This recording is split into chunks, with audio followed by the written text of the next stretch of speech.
So, hello guys, my name is Mayara M. Adejo. So, i-discuss natin ngayon yung slope, tangent line, parallel of normal line.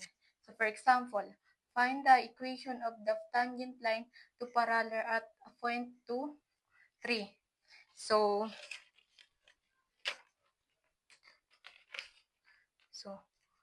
given of parallel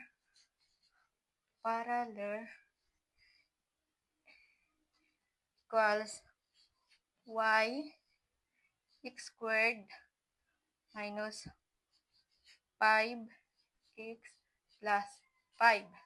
So, kunin natin yung slope. So, slope is y prime to x minus 5. Then m 2x minus 5, which is m negative 1. So, y prime minus y equals m minus x equals y equals 3. 3 yung ito. 3 equals minus 1. Then, x 2. Then, y plus 3 equals y plus 2. Then, y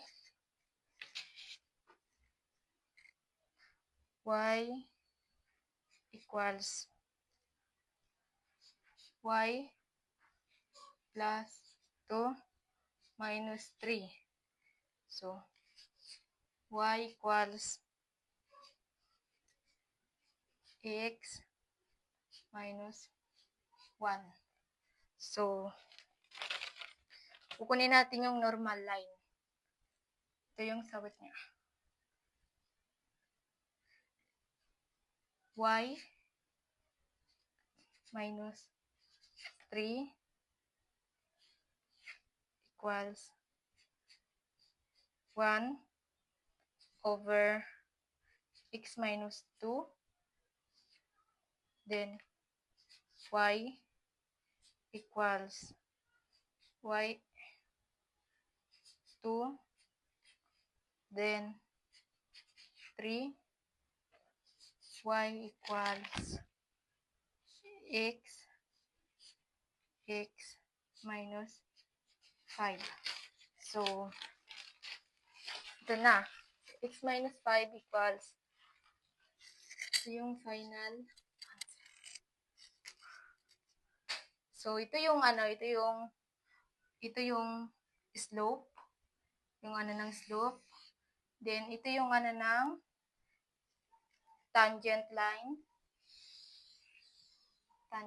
So, ito yung ng normal line.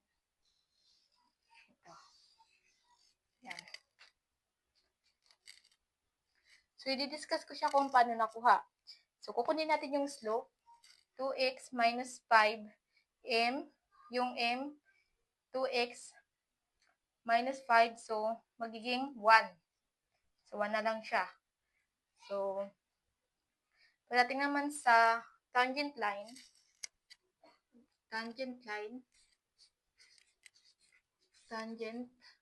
ay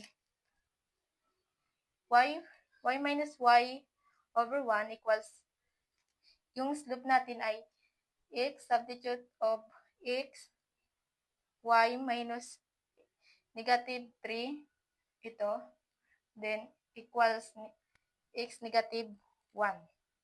Ito.